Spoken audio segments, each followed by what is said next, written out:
Quel visage de la femme vous vouliez faire changer? Oui, c'est-à-dire que en ce début des années 60, il y avait beaucoup de changements à promouvoir.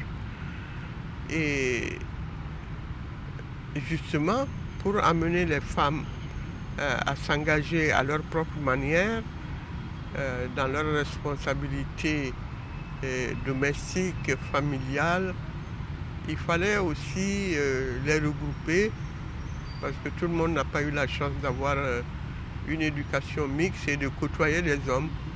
Donc nous avons créé l'entraide féminine voltaïque pour justement, on organisait des conférences pour sensibiliser les femmes aux problèmes de développement et à certains problèmes de l'époque.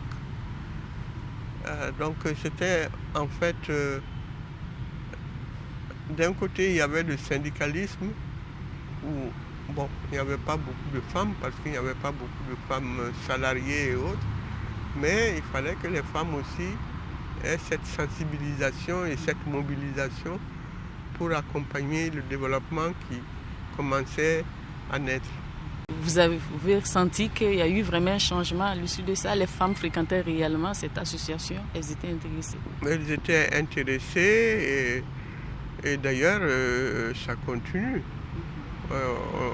Elles étaient intéressées, elles suivaient les conférences. Ensuite, nous avons créé un foyer pour les jeunes filles, puisqu'on voyait très bien que le problème de l'internat des filles se posait. Et il n'y avait pas assez de place dans les établissements privés catholiques et au cours normal de jeunes filles. Donc nous avons créé un foyer pour des jeunes filles, notamment des jeunes filles qui poursuivaient leurs études à l'université de Ouagadougou. Donc ça a renforcé l'accès de ces filles-là à l'éducation supérieure.